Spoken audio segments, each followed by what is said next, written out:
everybody, welcome to Caketastic Cakes. I had a birthday recently and I didn't want anyone to make me a cake because I got kind of snobby over the last few years making cakes.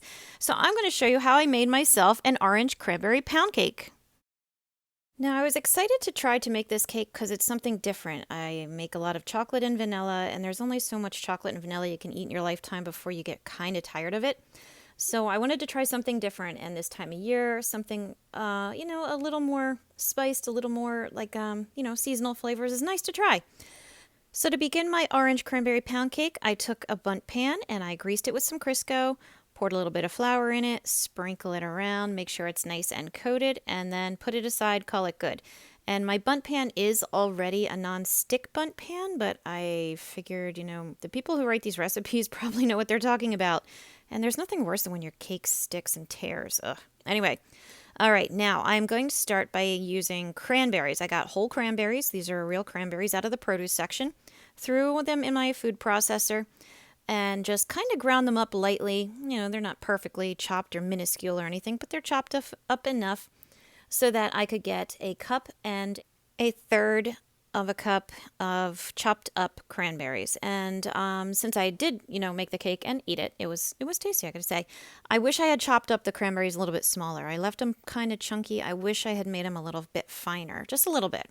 All right, now in a separate bowl, I'm going to take 3¼ cups of all-purpose flour.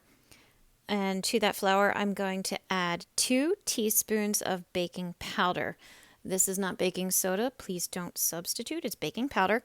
I'm going to add a 1/2 teaspoon of salt, and then I'm going to take a whisk and just kind of mix it all together so it's nice and mixed up. I'm now going to add 1/4 teaspoon of allspice. You could use nutmeg or cinnamon if you want. I had allspice, so I used allspice and just mixed it up again. Now on a separate little plate here, I'm going to make some orange zest. So I've got some oranges that my son brought home from lunch because he didn't eat them, and I'm repurposing them. I'm using that, not the finest setting on my little grater right there, but the second finest, and rubbing it in a circular motion on the outside of it. As you can see, gets the skin off. You don't want to go into the white part. Make sure you just take off the orange part. And it sticks kind of to the sides and on the inside as well. It's very sticky. So I'm using a toothpick to just kind of pick between the bits and scrape out as much as I can.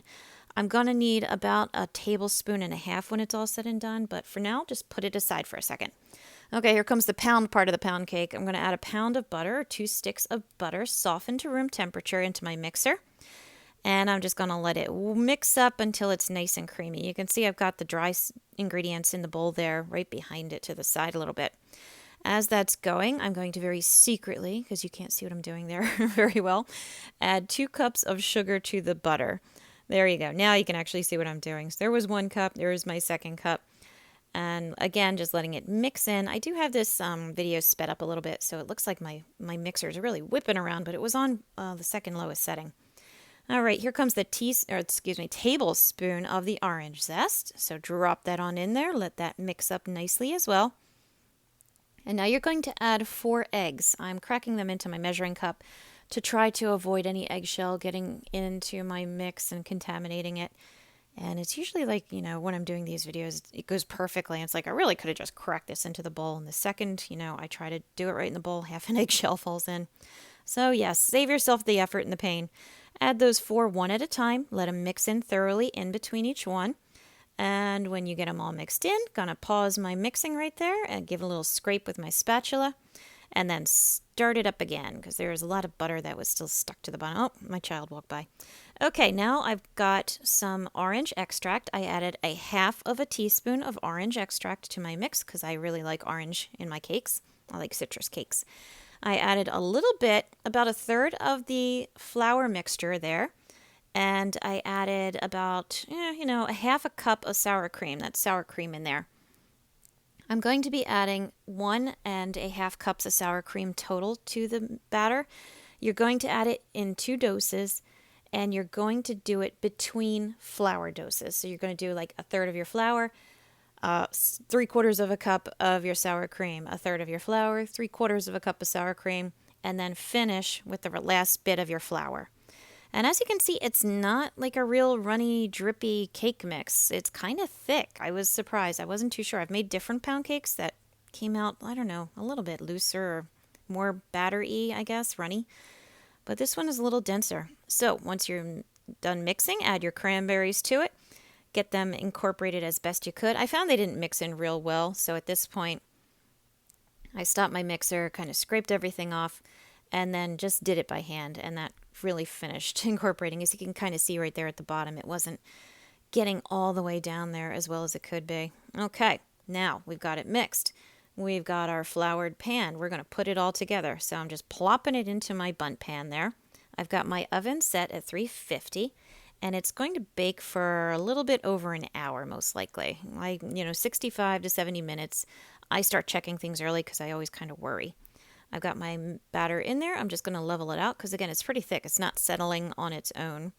So there you go. It's kind of pretty, and it smelled really good too. So put it in the oven, took it out an hour later because for me it cooked a little bit quicker. I'm going to flip it over onto my cooling rack. I kind of push it down because I want the bottom flat. I let it cool off. There goes my kid again. They stalk me when I make cakes. Okay, so I let it cool.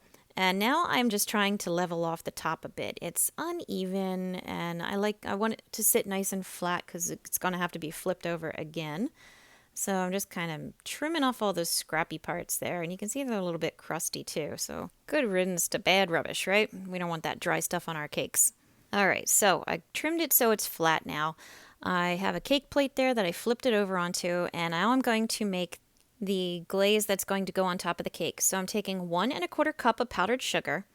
I'm going to take 1/4 cup of sour cream, and I'm going to use a little bit more of orange zest. So I didn't have any left that hadn't dried out because it dries so quick. So I just kind of scraped up some more, put it in my bowl, get my little whisk back out, and start mixing it all up again. And over time, the sour cream just, took care of that powdered sugar and turned it into a very nice glaze.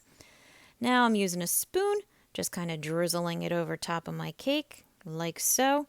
Gonna get a little time lapse going because you don't need to see this. I just went back and forth because I really like glaze on my cake. So I made sure to use every little scrap. And as you can see, it was just lovely once it was all set up and done. And now that the cake is technically finished, you can serve it as it is, or you could decorate it, or whatever. I had the oranges and some cranberries left, so I went ahead and candied those and sugared them and decorated my cake with it. Since it was an orange cranberry bundt cake, I'm like, oh, candied orange slices, candied cranberries, why not, right? So I put it together, threw a little bit on here and there, and there you go. So you got a really nice cake. It's got a different flavor. It's not overly sweet like you might expect a pound cake to be covered in glaze, but it had a lot of flavor going on. It was really nice. I enjoyed it.